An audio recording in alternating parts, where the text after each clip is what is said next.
la ministra del Pueblo, Lenia Batres Guadarrama, aquí a su oficina en la Suprema Corte de Justicia de la Nación, en donde ya la estamos esperando.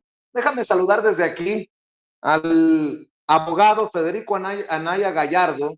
Federico Anaya Gallardo, a quien usted ha visto y escuchado en diferentes ocasiones aquí en Sin Censura con sus análisis, quien también le ha entrado a participar en este proceso que nos llevará el 1 de junio del próximo año a definir a jueces, a magistrados y a ministros. Y lo saludo con mucho respeto, con admiración y con agradecimiento. Federico Anaya Gallardo, ¿cómo estás?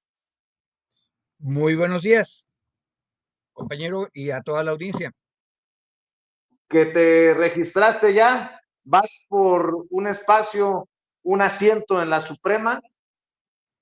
Sí, me inscribí en dos de los portales que había, y en otro no tuve mucho éxito, pero ya estoy ahí.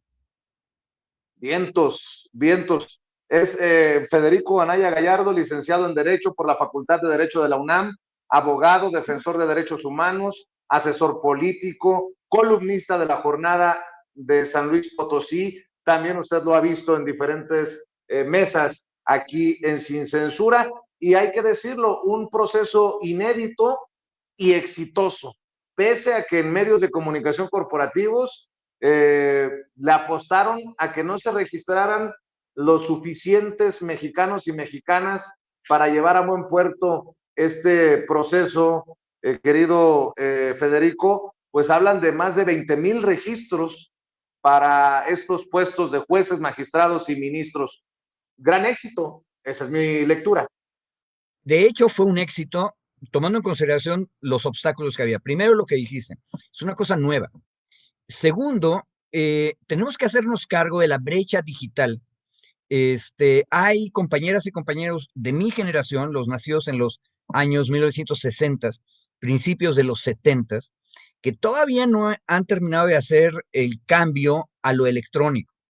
Incluso, te lo digo yo en mi experiencia, en la página del Poder Ejecutivo, del Comité de Selección del Poder Ejecutivo, tuve la triste sorpresa de darme cuenta que necesitaba juntar los archivos PDF de las cartas de recomendación y de otras cosas que tenía. Y entonces me tuve que regresar, ver cómo se hacía la unión de esos archivos y luego otra vez cargarlos. Entonces era complicado. Más complicado me resultó el portal del Comité del Poder Judicial, que tenía más obstáculos de entrada. Se veía más seguro todo lo que quieras, pero necesitabas tener ya una clave previa de litigante electrónico con la corte o bien usar tu fiel, que luego la gente no tiene todos sus datos de la fiel del SAT pendiente. Entonces, es una cuestión de brecha electrónica. Yo creo que eso estuvo deteniendo mucho algunos de los registros, más aparte de lo natural que al final de un periodo de inscripción siempre se juntan las personas. Pero creo que fue un éxito. Ahora, habría que discutir más detalles. Eh, por Dime ejemplo, de qué detalles, a qué detalles te refieres. a ver, una cosa importante. En los Estados Unidos, por ejemplo, que ahorita estaban hablando del Centro Pew, acerca de opinión pública.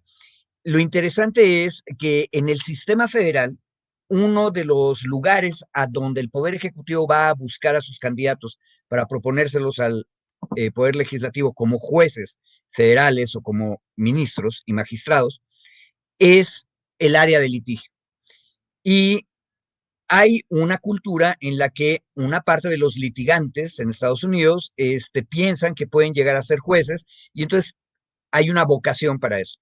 Ese tema no lo hemos discutido en México y probablemente resulte que los operadores jurídicos litigantes en México están muy separados de la carrera judicial. Esa es una cosa que no habíamos discutido hasta ahora. Por eso es importante la reforma. Durante 30 años dejamos que el Consejo de la Judicatura organizara como quisieran el sistema judicial. Y el problema es que no nos dimos cuenta de muchas cosas. Hay un proceso de profesionalización, pero que nunca nos lo explicaron y que se separó, esa es mi hipótesis, de los operadores jurídicos litigantes. Entonces, ahí había un obstáculo que no habíamos visto. ¿Qué tanto la persona que se ha dedicado al litigio toda su vida ha pensado en algún momento saltar y ser juez? En Estados Unidos sabemos que había un camino abierto hace muchas décadas, pero aquí no. Aquí, al contrario, lo que teníamos eran caminos diferenciados desde hace 30 años. Entonces, probablemente ahí teníamos una bronca que no habíamos visto, pero ahora tenemos que discutirla. Totalmente. Y creo que también el mensaje es muy importante, ¿no? Más allá de los 20,000 o 50,000 o los que hayan sido los que se registraron, querido Federico, el mensaje es claro. Sí hay material humano, mexicanos y mexicanas que quieren hacer las cosas, transformar las cosas, si me permites, y el mensaje también es político. El mensaje es profundo para nuestro país con lo que hacen personas como tú al registrarse y bueno, con el voto del pueblo que han buscado que se respete. No muchos ministros y ministras, no muchos magistrados y magistradas, y no muchos jueces y juezas, Federico. Sí, ahora, también hay una cosa importante, y por eso es tan relevante la reforma judicial. Este, eh, Hace muchos años, muchísimos, México ya había electo a sus ministros en la Corte. Esa experiencia hay que recuperarla, y fue una muy buena Corte, con todo, le tocó vivir la mera dictadura, pero crearon instituciones, por ejemplo, la investigación de violaciones sistemáticas de garantías viene de la Corte electa, que luego se nos olvida, pero estamos apenas iniciando un debate acerca de elegir a los jueces y a los magistrados. En los Estados Unidos, no a nivel federal, pero sí a nivel de los estados, y luego que no nos engañen, Vicente, en Estados Unidos una inmensa cantidad de asuntos se llevan a nivel estatal. Entonces, no es poquita cosa. En México, lo que se lleva a nivel estatal es relativamente menor, porque el país tenía una tendencia un poco más centralista que tenemos que discutir, ese es otro tema. Y en Estados Unidos, sin embargo, muchos jueces muy prácticos en los 50 estados son electos, pero ahí había una tradición de por lo menos siglo y medio en muchos lados. Y ahora el problema es quién está dispuesto a ponerse frente a sus conciudadanos y conciudadanas a decir, a ver, yo tengo esta visión del derecho y yo creo que en tal materia deberíamos tener estas ideas. Y ojo, eso se va a poner a prueba no solo en una elección, sino en la siguiente. Es una cosa que ha funcionado bien en muchos de los estados de Estados Unidos. Tiene broncas, que también hay muchos estudios sobre eso, pero vale la pena. Y yo creo que eso también, la novedad, como que restringió un poco a la gente, pero de que hay material, hay material. Y a mí lo que me dio gusto fue ver que al mero final sí se decidieron muchas personas más jóvenes. Eso es una cosa importante, porque si una bronca es que se había diferenciado el camino de la judicatura, de ser juez o jueza, de los litigantes, hoy en día lo que estamos viendo, espero, es el nacimiento de una tradición de participación de abogadas y abogados en este tipo de procesos electorales judiciales. Ahora, eso significa que tenemos que discutir derecho más en público, no dejar que sean los expertos o nada más los consejos de la judicatura, el órgano de administración judicial que se llama ahora, los que debatan las cosas. Y disculpa, Vicente, que sea técnico, pero un tema que hay que discutir, ¿por qué por la vía de amparo todos los asuntos civiles, bueno, mercantiles son federales de por sí, pero los civiles, los de propiedad, terminan en el Poder Judicial Federal? ¿Por qué el amparo tiene que servir para revisar cómo se aplicaron las leyes locales? Eso recarga el Poder Judicial Federal de una manera horrible, lo distrae de la defensa de garantías individuales y sociales y hace menos a los poderes judiciales de los estados. Eh, Como te decía yo, en Estados Unidos optaron por otra cosa, que era no centralizar muchas cosas, y eso ha hecho fuertes e importantes a los poderes judiciales de los estados. Esa es una de las oportunidades que tenemos ahora. Eso es una cosa que los técnicos llaman el amparo casación, el amparo que no revisa garantías, sino que revisa el derecho.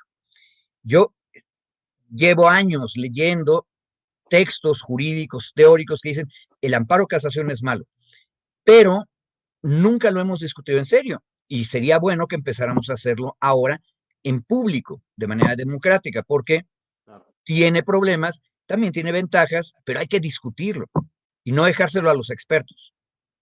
Te propongo, mi querido Federico, que lo hagamos este análisis cuando te dé el tiempo aquí en Sin Censura, cuando así lo consideres, continuar desmenuzando todos estos temas para la audiencia, para la gente de a pie. Y me gustaría que en esta ocasión cerráramos con tu visión de este Poder Judicial rumbo al 1 de junio. Se lo hemos planteado a la presidenta, lo hemos señalado en espacios independientes como Sin Censura. ¿Qué tiene que hacer el pueblo? ¿Qué tenemos o debemos esperar de estos que no van a participar, contrario a lo que tú estás haciendo, registrarte para participar en el proceso, que ya han juzgado pues a contentillo en muchos casos? Me refiero a algunos ministros y ministras de la Suprema Corte de Justicia de la Nación, a magistrados, a jueces que han beneficiado no solamente a miembros del crimen organizado, sino a los de la mafia de cuello blanco de este país. ¿Qué podemos esperar de este Poder Judicial de aquí al, por lo menos, el 1 de junio del próximo año? ¿Qué visualizas? Tus reflexiones para la audiencia de Sin Censura. Mira, yo creo que lo que tenemos que hacer a todas las candidatas y candidatos, aspirantes y aspirantas que estamos ahorita en el proceso, lo que hay que exigir es que le expliquen a la ciudadanía con detalle las cosas más técnicas. La elección democrática del Poder Judicial a todos los niveles es una oportunidad para que la gente se apropie de los conceptos jurídicos. Esta cosa rara que te dije, el amparo casación, hay que explicar qué es y la ciudadanía tiene que exigirnos a los operadores jurídicos, como se llaman, o nos llaman, que les digamos, a ver, esa palabreja rara jurídica que usé, ¿qué significa en tu vida diaria? Porque tienen impacto en la vida diaria. Y ese es el trabajo que hay que hacer de aquí al 1 de junio. Una vez que la ciudadanía se haya empezado a meter en esa discusión, van a hacer muchas más preguntas. Van a preguntarnos, oiga, ¿y por qué la Suprema Corte, que tiene que defender las garantías de todas y todos, y no nada más las individuales, sino las sociales, por qué no se mete a otros temas? ¿Por qué nada más discute los impuestos? Y entonces le van a contestar gentes de la vieja escuela, como Pardo Rebolledo, el ministro actual, que el problema es que no nos traen casos. Entonces la siguiente pregunta es, ¿y ustedes por qué no van a buscar casos de injusticia social? Porque hay supremas cortes en otras partes del mundo que sí lo hacen, pero eso no nos lo han contado. El debate de lo jurídico es una cosa importante y popular, es complicada, porque los abogados y abogadas hablamos un idioma raro y complicado, pero la ciudadanía nos tiene que exigir simplificarlo, explicarlo, para que todo el mundo se apropie. Yo creo que ese es el gran trabajo que tenemos de aquí al 1 de junio. Pues mi querido Federico, si te parece, hablamos de estos temas, te estaremos molestando. Y yo quería desde aquí decirte qué bueno que te registraste, qué bueno que hay personas que conocemos y que de alguna manera son parte de esto que hacemos también desde nuestra independencia. Sé que formas parte más regular de otros espacios y qué bueno que se abren los espacios para expertos, analistas como tú, y vemos con beneplácito que estás pues ya registrado y estaremos al pendiente de esta aspiración legítima y que así lo ha solicitado el pueblo, y si así lo decide, pues ya estaremos platicando con el señor ministro en algún momento. Mi querido Federico, ¿con qué te despides? Esperemos. Por cierto, Me despido agradeciéndote la invitación y invitando a todas las personas que nos están escuchando, participen, pregunten y no dejen que hablemos en otro idioma. El derecho se puede decir en español, en castellano y en las lenguas de México de manera sencilla. Me gusta, me gusta. Federico, tus redes sociales. Arroba Anaya Federico para Twitter y Federico Anaya Gallardo en Facebook. Muy bien, pues Federico, te mando un abrazote y estas puertas siempre están abiertas aquí en Sin Censura. Cuídese, don Vicente, muchísimas gracias por la invitación. Saludos Gracias a al todos. abogado. Bye. Y bueno,